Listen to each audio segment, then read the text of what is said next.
Welcome to today's episode on Piano Explored. I'm Benjamin Harding, and on today's episode, we're taking a look at Rachmaninoff's Prelude in D major, Opus 23, number 4. This is probably my favorite prelude of Rachmaninoff. In fact, it might even be my favorite piece of Rachmaninoff's.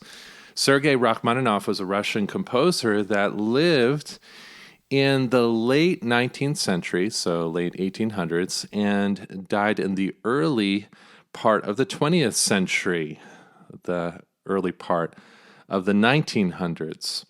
Most of his piano music was written while he was still in Russia. This was, of course, before the Bolshevik Revolution, where he fled. He fled to the West as a result of the Bolshevik Revolution, leaving behind his country, his native land, his family life, and his family experience and story. He left all of that behind and immigrated into France and then over to the United States. His story is one of inspiration, and apparently he was a very generous man of heart and, of course, mind. But the music that he wrote in Russia while he was still living in his native land is music of longing. I love his music because it has a certain pathos to it. It has a certain emotional quality to it. You're going to hear that kind of pathos and that kind of longing, or as C.S. Lewis says, Sehnsucht, to quote a German word that is very difficult to bring into English translation, this sort of inner sense of longing for something that is beyond, and something that is beyond maybe this world. Rachmaninoff has this longing in his music.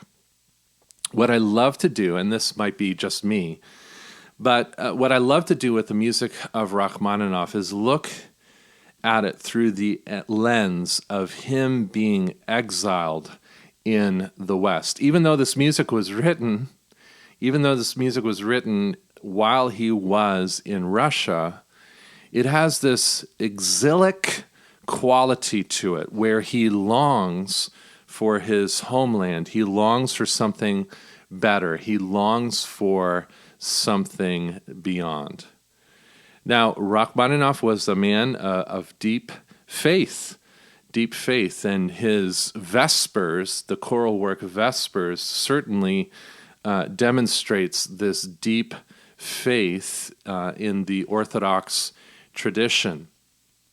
And you're going to hear in this music of Rachmaninoff this longing and this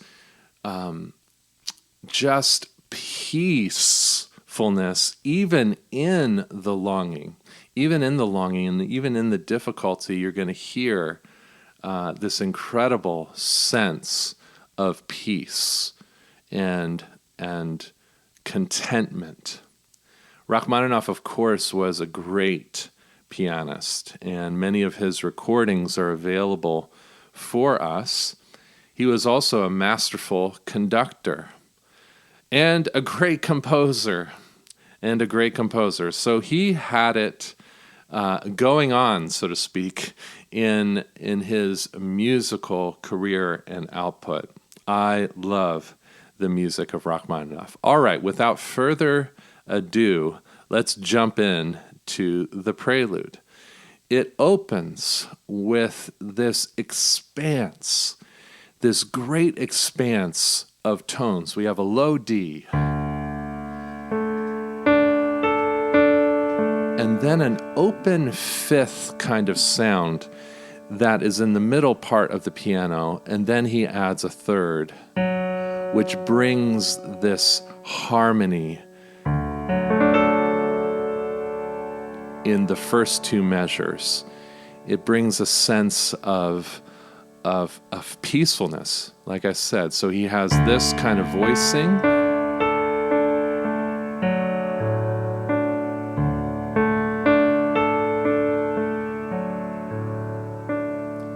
and that ends up being the accompaniment figure throughout the first part of this prelude. This prelude, in my opinion, is monothematic. It's monothematic. What does that mean? Well, that means that it has one theme. Rachmaninoff develops this theme throughout the entire piece, basically in three parts. The first part is the presentation of this melody. Let me play the melody, and this is the main theme. This is the only theme that happens in this piece.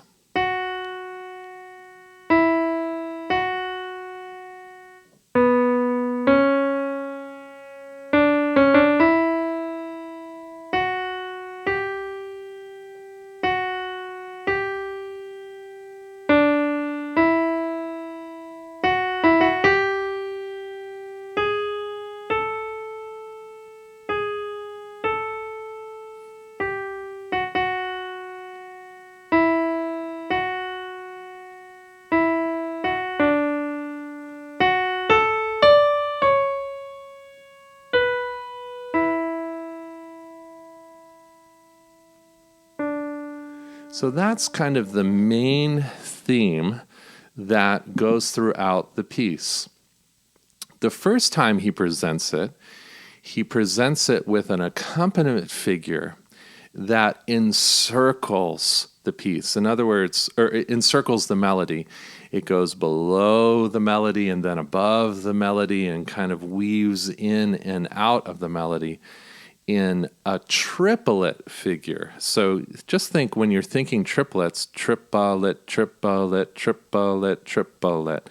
And this happens, of course, in the first two measures. Let me start with the first two measures and begin to play the melody with this accompaniment. You're going to hear this triplet, triplet figure continue as the melody is expressed. Here's the triplet figure, and then melody.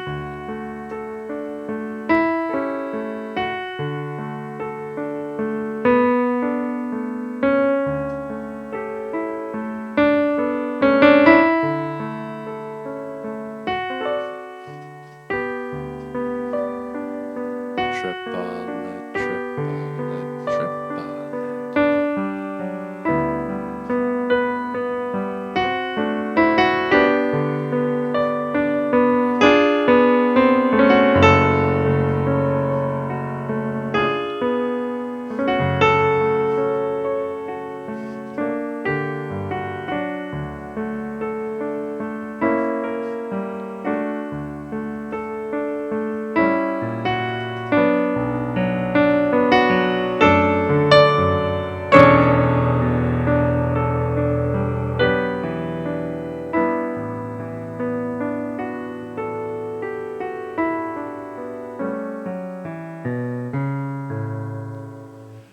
Now, there are a couple of moments in that opening that are just stunning. Let me just highlight a couple of them.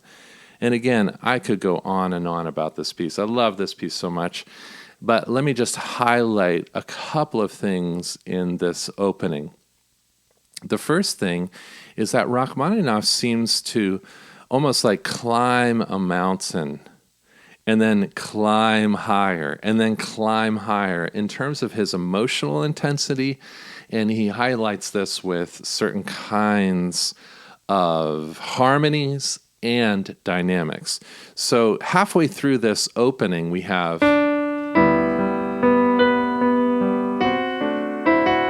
Then we have a crescendo to this. Now this is an F sharp minor chord. It is so cool. But that's the first time that he really gets more impassioned in this opening line here. Before, it's marked pianissimo and then mezzo forte in the melody part, but the accompaniment is very peaceful, very quiet, very with a triplet feel to it. And then he just increases the emotional intensity by adding these chromatic notes, diminished, and then to the F sharp minor. So F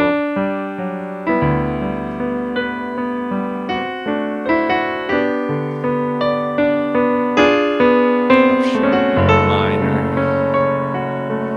And then he begins to diminuendo again, coming down the mountain, so to speak, a little bit. It's still mezzo forte to this part. This is piano. It's supposed to be anyway. Now, this is the second kind of moment of arrival. I like to think of Rachmaninoff's music almost like in these cyclical emotional cycles. It is really fun to think about it that way. You go arrive at a place and then come away and then arrive more intensely at another emotional climax, so to speak. So what we have here in this second and I think most important emotional climax is this D chord, which is a D major 7. It is so cool. And the way he voices it,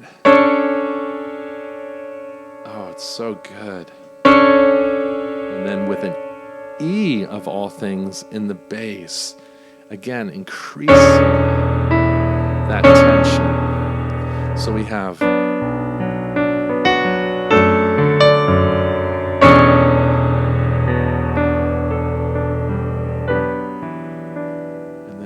resolution. He's come down immediately to a piano dynamic.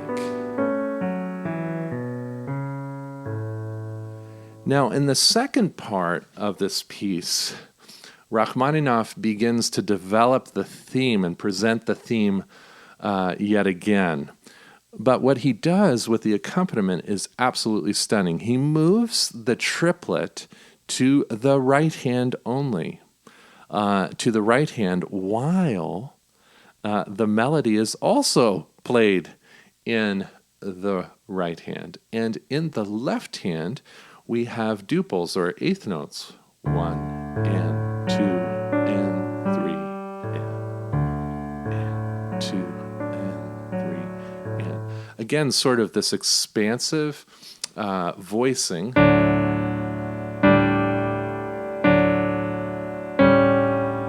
It's so gorgeous. He allows the voicing to breathe here in the harmony. But in the right hand, while the left hand is playing the duples, we're playing triplets. So we've got to play 2 against 3. And it sounds a little bit like this.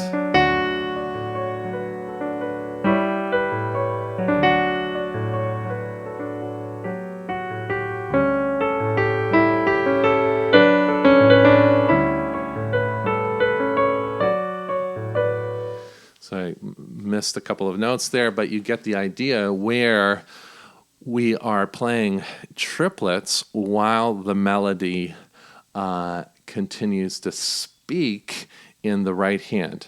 Now, his climax moments are the same in this presentation of the melody the second time, although he changes the harmony just a little bit.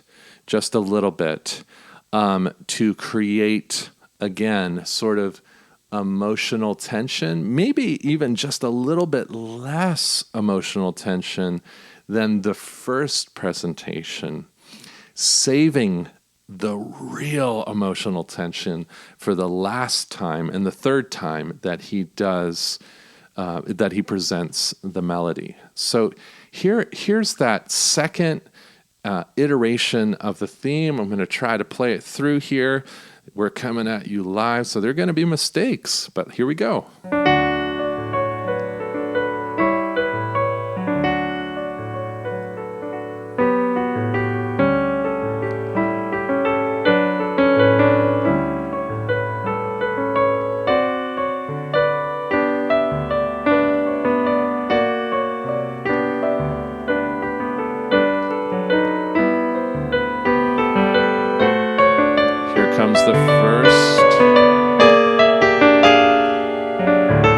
And instead of being F sharp minor, it's D major here.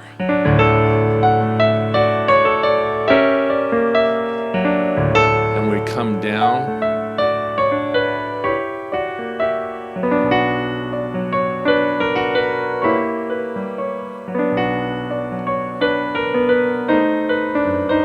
Now we're down to piano.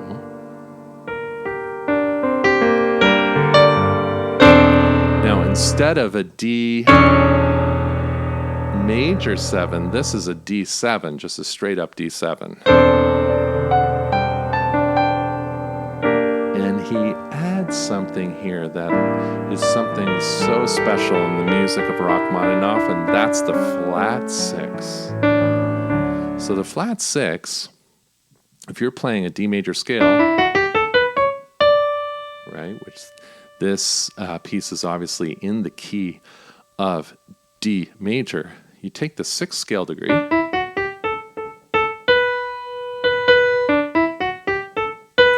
that note, and you flat it. And this is what he does.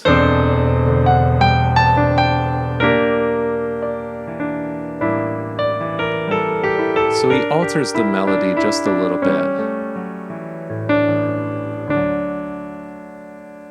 And now we're in a section where he develops the melody just a little bit. Again, in a monothematic piece, a piece that has one theme, the composer is very judicious as to how much development or how much material that he wants to kind of develop in a development section. It's up to him. It's up to his discretion. In Rachmaninoff's case, in this particular piece, it's a short little section, again, following this sort of climbing up the mountain and then coming down a little bit, and then climbing up the mountain and coming down a bit, reaching to a full emotional climax, 2 measures just before the final iteration of the melody. And so here's what that sounds like. Let me move this page. Okay. Let's see. Oh, I'm going to see, I'm making mistakes. So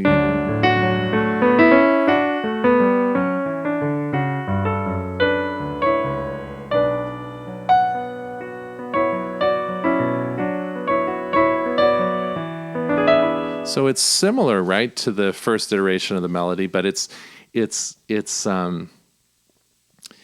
different, and it's using the material, the thematic material that he's presented all along. He's a very organic composer, taking the material that he's already used and bringing it to bear on this development section. So we have the first kind of arrival point, another arrival point, but minor. And this is such a beautiful part. At that arrival point, he's pianissimo. And it's a great way to bring your audience into the piano sound as a pianist when you're playing this piece. So the first arrival,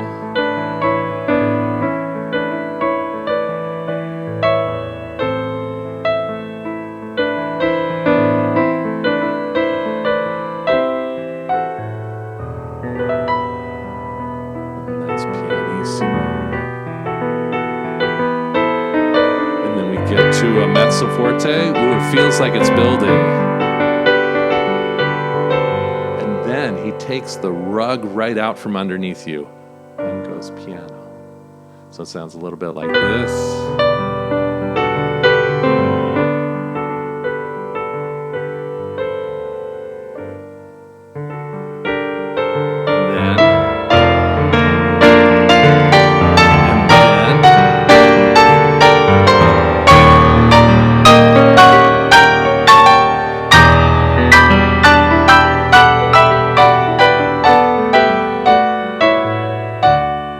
Back to the main theme.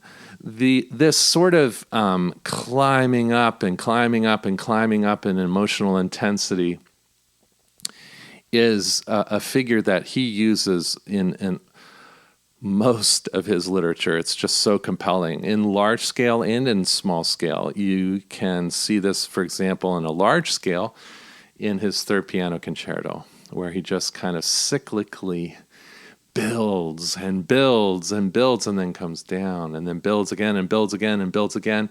It's one of the reasons why certain people choose certain cadenzas in the Rachmaninoff third piano concerto based on their ideas around the form of the piece. We won't get into that right now, but just to say that this is in miniature what happens in larger scale pieces by Rachmaninoff. What's happening here in the Prelude in D major is what happens in his larger piano works.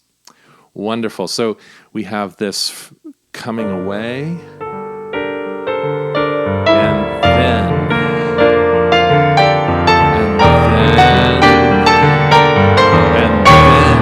this is the loudest point in the piece.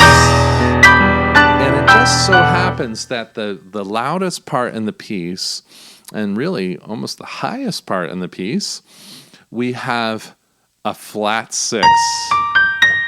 Although he doesn't call it a flat six at this point, he enharmonically, enharmonically means that you take a note and you call it either A sharp or B flat.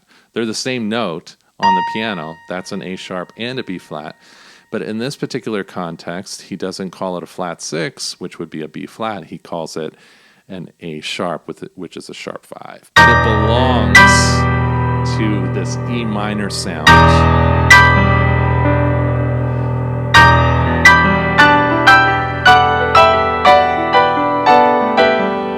And then we arrive at the third presentation of the theme. In a mezzo forte dynamic. And this is inspired. This is inspired where he has these shimmering one-note accompaniments in the right hand. Listen to it again.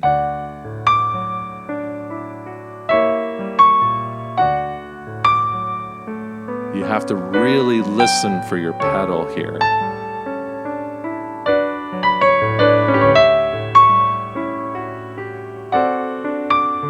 Again, we're building here.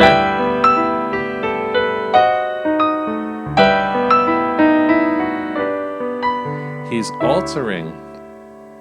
certainly altering the harmonies here, again, to really emphasize certain emotional building within this theme. So we arrive here.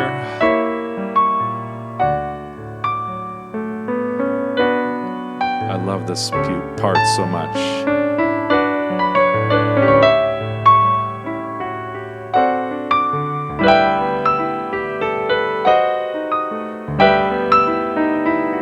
Back down to piano, and then we come up.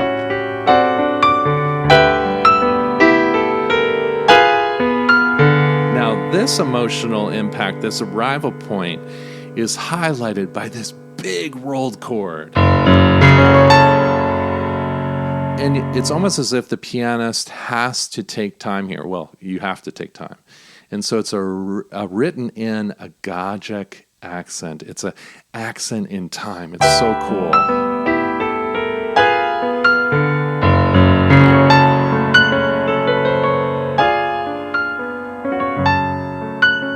And then he introduces, at this arrival point, this 16th note figure.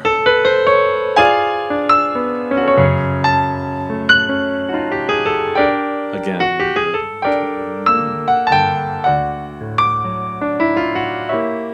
And he's coming down again, right? You can hear it.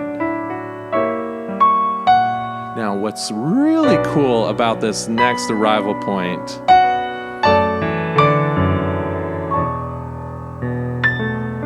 marks it mezzo forte. It's just a heartbreaking moment. At the first part, it's It's just intense and forte, but he expands it in terms of the register. You got this really low bass, and you got this C major 7 happening in your right hand. So he gets this.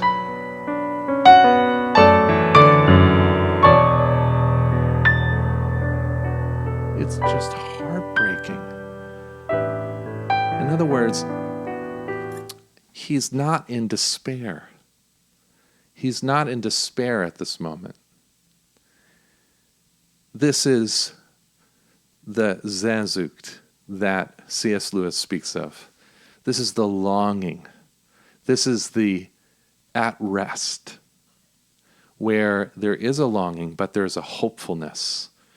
There is an optimism. There is realistic expectations as to how this world works and the suffering that's in this world. You can hear it in this piece. But there's also this hope, this hopeful optimism that is happening in this music. It's just incredible.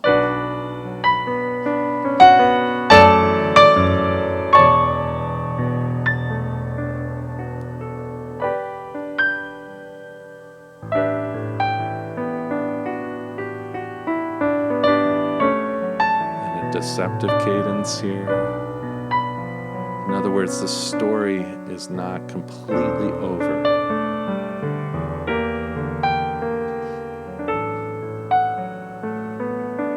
One 6/4 chord, 5, and then this precious coda. Listen to this.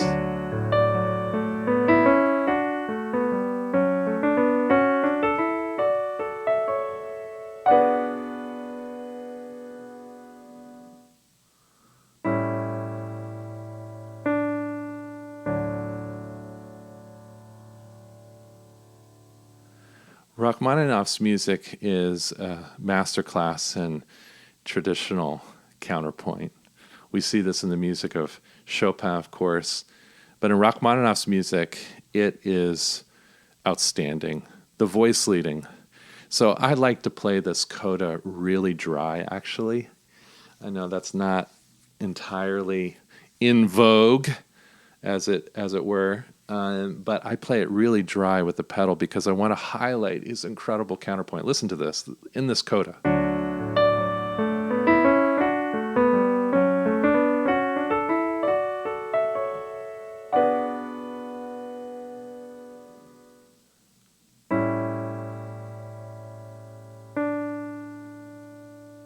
I lift my pedal there. That was taught to me by my wonderful teacher. I lift my pedal so that there's no bleeding of this.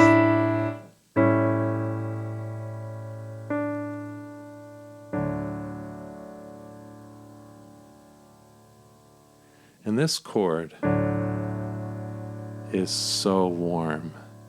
It's so optimistic. It's so hopeful. Thank you so much for joining me on Piano Explored. I hope you've enjoyed this episode where I just kind of nerd out on this incredible piece of music. We're going to do more episodes like this because I want to nerd out some more, and look forward to also giving you incredible access to these interviews that are ongoing on the Piano Explorer podcast, where we listen to people tell their story as it relates to exploring the piano. Thanks for joining me today, and we'll talk to you soon.